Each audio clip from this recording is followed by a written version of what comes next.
ایک بادشاہ نے اپنے وزیر کو بلایا. یہ بہت سارے لوگوں کا پرابلم ہوگا اور مالداروں کا بالخصوص ہوتا ہے. تو ایک بادشاہ نے اپنے وزیر کو بلایا, یار میرے پاس بہل بھی ہے, پیسے بھی ہیں, سب کچھ ہے, مجھے رات نیند نہیں آتی. میں جب بھی کھڑکی کھول کے دیکھتا ہوں میرے غلام میرے گھر کے باہر فٹ پاتھ پہ سکون سے سوئے ہوتے ہیں یا آپس میں ہنسی مذاق کر رہے ہوتے ہیں. ان کے چہروں پہ خوشی ہے, ان کو رات یہ فٹ پاتھ پہ نیند آ جاتی ہے, میں نرم بستر پر نہیں سو پاتا, فرق کیا ہے؟ اس نے کہا بادشاہ سلامت, یہ سمجھنے کے لیے آپ کو فارمولہ نمبر 99 سمجھنا ہوں. کہتا یہ کون سا فارمولہ ہے؟ کبھی بتاتا ہوں. اس غلام کو اندر بلا لیا, کہ بادشاہ سلامت اس کو 100 اشرفیاں دے دیں. بادشاہ تھا, اس کے لیے 100 اشرفیاں کوئی چیز نہیں, 100 اشرفیاں منگوائیں, وزیر کے ہاتھ میں دی. وزیر نے چپکے سے وہ ایک اشرفی اپنے جیب میں رکھ لی اور 99 اشرفیاں تھیلی میں اس غلام کو پکڑا دی. کل جاؤ. اس کی تو موج لگ گئی, اس نے زندگی میں کبھی ایک سونے کا سکہ نہیں دیکھا تھا. کہتا ہے بادشاہ سلامت اتنے پیسے دے دیے ہیں, ایک رات کی چھٹی بھی دے دیں, اپنی بیوی بچوں کے پاس جا کے ذرا ان کو خوشخبری سناؤں گا. کہ جاؤ موج کرو.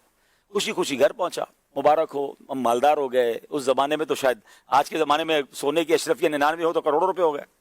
بادشاہ نے 100 اشرفیاں دی ہیں. بچے کہنے لگے ابو دکھاؤ تو کبھی اشرفیاں دیکھی نہیں. انہوں نے اشرفیاں دیکھی, پھر کہتے ہیں ابو ہم کاؤنٹ کر لیں. گنو, کاؤنٹ کرو. گننا شروع کیا تو کتنی نکلی؟ 99 نکلی. کہتے ہیں ابو 99 ہے. کہا بیٹا تمہیں, ماں کہتی بیٹا تم کو گنتی نہیں آتی, میں گنتی ہوں. ماں نے گنی, نکلی 99. وہ کہتا تم ساری بے وقوف ہو, مجھے بتاؤ نا بادشاہ کا حساب پکا ہوتا. اس نے گری, پھر بھی نکلی 99. اب بیوی کہتی بدبخت, کبھی زندگی میں سونے کی اشرفیاں دیکھی نہیں, اتنی زندگی میں اتنا بڑا انعام ملا, راستے میں گرا کر آ گئے. کہتے نہیں میں نے نہیں گرائی, میں تو سینے سے لگا کر لایا ہوں, ادھر ہی ہوگی. اب بستر اٹھا, سمجھے چارپائی اٹھی, سر کا سامان اٹھا, پوری رات گھر میں لڑائی ہنگامہ. ادھر گئی وہ ایک اشرفی. صبح وہ جب غلام بادشاہ کے پاس آیا تو آنکھیں سوجی. وہ جو فٹ پاتھ پہ سکون سے سوتا تھا وہ ساری رات کا جاگا پریشان حال بادشاہ کے پاس آیا. تو بادشاہ نے کہا تجھے کیا ہو گیا, رات تجھے مالدار کر دیا تھا. کہ بادشاہ سلامت آپ تو کریم ہیں, آپ نے اتنا مال دیا, میں ہی بدبخت وہ ایک اشرفی پتہ نہیں کدھر گرا بیٹھا, سارا گھر مجھ سے ناراض, ساری رات ڈھونڈتا رہا.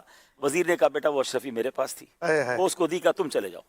وہ تو خوشی خوشی چلا گیا. اب اس نے بادشاہ سلامت سے کیا کہا, جو بیوٹیفل جو کرنچ ہے آج کے پورے اگر سلسلے کا, یہ آپ سمجھ لیں نٹ شیل لے لینا, کہ اس نے کہا بادشاہ سلامت کیا ہوا اس کے ساتھ.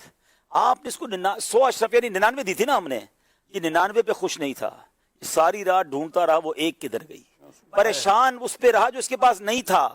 آپ کا پرابلم یہی ہے کہ جو آپ کے پاس ہے آپ اس پر خوش نہیں ہیں, جو نہیں ہے اس پہ آپ پریشان ہیں. اور یہی ہمارا پرابلم ہے. ہم میں سے کئیوں کے پاس گھر بھی ہے, فیملی بھی ہے, صحت بھی ہے, مگر کسی کا گھر دیکھ کر, کسی کی گاڑی دیکھ کر, کسی کے جناب لگژری لائف دیکھ کر ہم پریشان ہیں. میرے پاس وہ کیوں نہیں ہے؟ بھائی جو ہے اس پر موج کب کریں گے, جو ہے اس پر راضی کب ہوں گے؟ آپ زندگی کو انجوائے نہیں کر سکیں گے.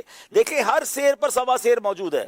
آپ جناب موٹر سائیکل سے گاڑی پہ آ جائیں, لوگوں کے پاس کروڑوں روپے کی گاڑیاں ہیں. آپ مہنگی گاڑی لے لیں, اب تو پرائیویٹ جیٹ آ گئے ہیں لوگوں کے پاس. آپ کہاں تک جائیں گے, کہاں تک بھاگیں گے؟ جو ہے اس کو انجوائے کب کریں گے؟